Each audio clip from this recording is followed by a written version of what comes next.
বন্ধুরা কেমন আছেন সবাই? আজকে সুখী গৃহবধূর পেজে আবার একটি ভিডিও নিয়ে চলে এলাম। আজকে পাস্তা বানাচ্ছি। তো দেখতেই পাচ্ছেন পাস্তাগুলো আমি সেদ্ধ করে নিয়েছি একটু নুন দিয়ে। আর এখানে 3টে ডিম একটু ঝোড়ো করে ভেজে নিয়ে, আর এখানে পেঁয়াজ ভাজা চলছে।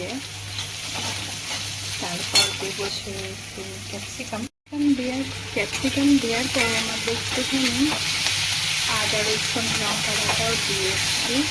আমাদের বাঙালি স্টাইলে বানাচ্ছি, অত ইটালিয়ান পাস্তা খাবো না। বাচ্চার খেতে ইচ্ছা হয়েছে, বাচ্চা এবং বাচ্চার বাবা দুজনকারই খেতে ইচ্ছা হয়েছে। বাঙালিয়ান পাস্তা হচ্ছে। আমার কাছে একটু ম্যাগি মশলা ছিল, সেই ম্যাগি মশলাটা দিয়ে জাস্ট মশলাটা নামিয়ে একটু কষিয়ে নিচ্ছি পেঁয়াজ ক্যাপসিকামটা, এটাতে ভালো লাগবে। এর মধ্যে একটু সস দিয়ে দিয়েছি, এবার সসটা দিয়ে ভালো করে একটু নেড়ে দেবো, তারপর পাস্তাগুলো দেবো।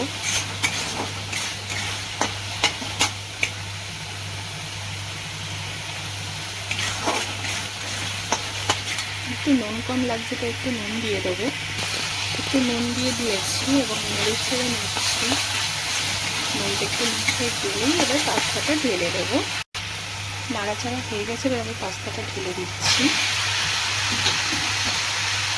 এবার নাড়তে থাকবো। দেখুন কত সুন্দর একসঙ্গে হয়ে যাচ্ছে কালারটা। এরপর এখনো ডিম যাবে। এইরকম একটা শুকনো ঝরঝরে ব্যাপার এসছে পাস্তাটাই। দেখুন এখনো ডিমটা পড়বে, আর একটু নেড়ে দিই, তারপর ডিমটা দেব। পাস্তাটা নেড়ে নিয়েছিলাম এবং এখানে ডিমটা দিয়ে দিলাম। এখানে 3টে ডিম দিয়েছি, আমাদের 3 জনকার। আপনারা চাইলে কেউ যদি ডিম বেশি খেতে পছন্দ করেন দিতে পারেন, বাট আমি 3টে ডিম দিয়েছি। দেখুন এরকম ঝরঝরে সুন্দর একটা তৈরি হয়েছে জিনিসটা দেখতে। এবং আপনারাও এইভাবেও বাড়িতে বানিয়ে দেখতে পারেন নতুন পদ্ধতিতে। কমেন্টে জানাবেন আপনাদের কীরকম লাগলো পাস্তার রেসিপিটা, ভালো লাগলো না খারাপ লাগলো। একটু আমার মতন করে বানালাম। চলুন আজকের মতন আসি, সবাই ভালো থাকবেন। খুব তাড়াতাড়ি দেখা হবে পরের একটা ব্লগে।